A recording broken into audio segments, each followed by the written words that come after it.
Griff,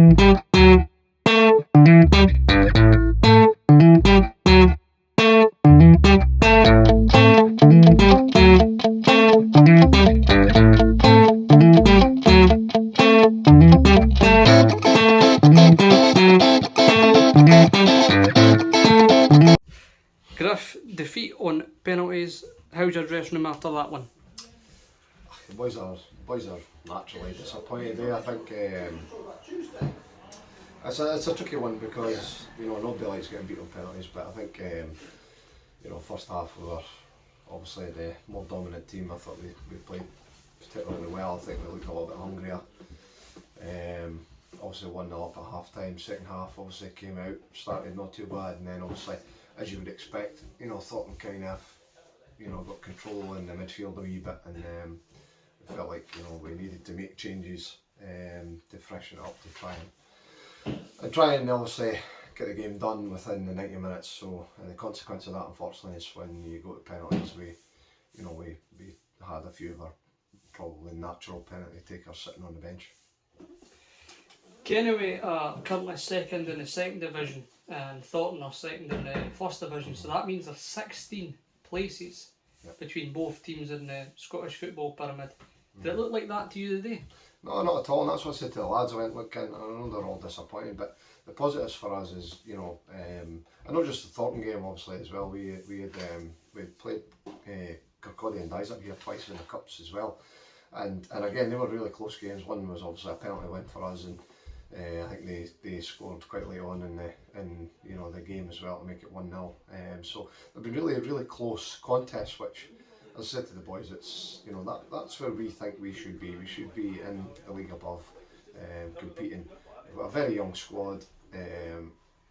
Obviously still got to gain a lot of experience, but at the end of the day, we're in the second division. You've got to earn it. I mean, there's a lot of good teams in the second division, and the good thing about that is, mate, the whole standard of the game is increasing again, which is what we're trying to aim and if we can keep this group together for a period of time, I think we're on a good road.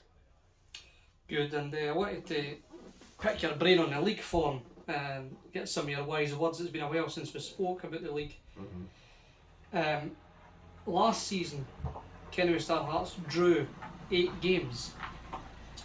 This season, we've only drawn 2 so far, but to put that into perspective for you, this time last year we'd drawn 5 games.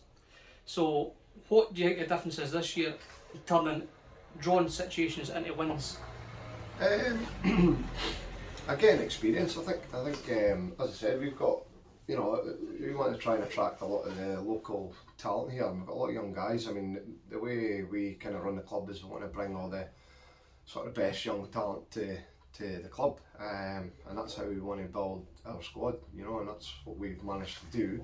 It was always a process, and we're kind of getting there now, and the next thing for us is to just give these boys game time, and we're playing against the teams in our league like West Calder, and a lot of these guys have got hundreds and hundreds of games under their belt, more than our players individually. So in fact, we spoke about it just a few weeks ago when we played Cowdenbeath in the cup. I mean, Cowdenbeath obviously had quality when it mattered in the final third, but on the whole, we played some reasonable stuff. We held a good account of ourselves, and there wasn't a massive gulf in the level, but for our boys it's about producing that consistently, and that comes with games, and that's where we are, and we're really pleased with the way the boys are going. We just got to kind of churn out results, and the atmosphere's good, and it's a happy camp at the moment, so we've just got to see the job through. Good, and just one last one for you. How difficult is it for you to keep such a large squad of players happy? Well, it is tough. But unfortunately, with the modern game, it's been a little bit easier than expected, because the commitment levels maybe wasn't as intense as it was back in my day playing.